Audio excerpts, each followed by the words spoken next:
mean, they are just entering the zone at risk, and the zone at risk will be 2018. And they get in. They are just entering that time. At last, they have to be on time. Yeah, exactly. Right. And the on time is now, I mean, in next year. Otherwise, that's going to be really an issue for them. But that, I mean, the pressure, they know, that's the pressure. Sure. I mean, we got some wordings after the delay, the CE approval. We got some feedback from the people we know at Telecta who say, well, it's a technical delay, but we'll be on time, patati patata. Okay, fair enough. But at some point, they will have to be delivering the clinical system. Yeah, absolutely. And then there's probably going to be even if you assume they do manage to deliver in 6 months the CE mark and start to sell a few systems to research users, as they say, will it then take quite a bit longer? Like, what does the roadmap look like between the first research use systems being installed and all the things that have to happen before you get some kind of differential reimbursement for the MR guidance part and wider just general adoption of the technology? Would you assume that roadmap takes a long time, basically, from today, from where we are? It's difficult to answer because it's highly depending on the countries. Right. So, for example, in France, the people who sign already for a ViewRay machine and installed in 2018 are planning the reimbursement on what is known now. So they are using that machine as a classical machine without extra reimbursement, which is, of course, very tricky on the business case, and they want to produce as much information as possible in the first 2 years when maintenance will be free and not too expensive to go back for more reimbursement and to have some kind of initial information to ask for better reimbursement. I mean, that's the strategy in France.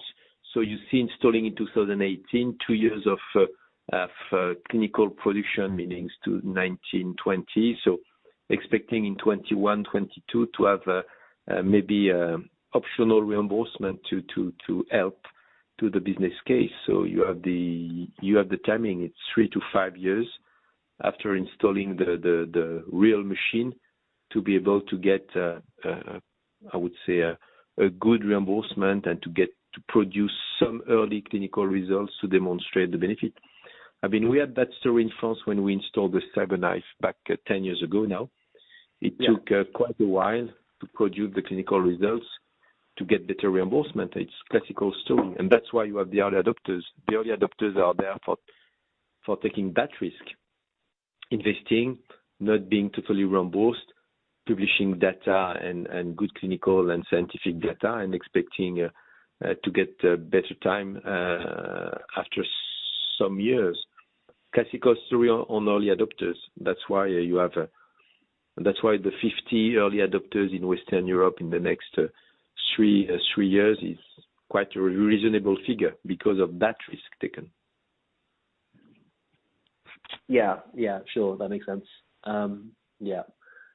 Okay, and in terms of what we know today about which disease sites the technology, clearly has incremental benefits in, or might have some, or might not have any, is there an argument that it's only the really more niche disease indications like pancreas or liver or the gastrointestinal ones, where there are not that many patient numbers, where you can clearly demonstrate benefits with MR, or do you think that there should be benefits in the more mainstream sites like breast as well? I think time being there will be benefit everywhere because once again I've seen the machine running on the Cobalt system in UCLA back 4 years ago.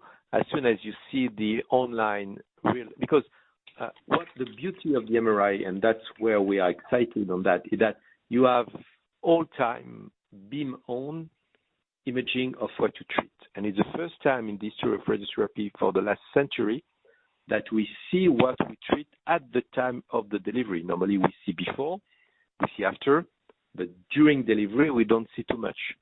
Here with this system, the beam is on and the imaging is on. So you know exactly what you are shooting on and where you are shooting at during the time of the delivery. So the beauty of that is vast.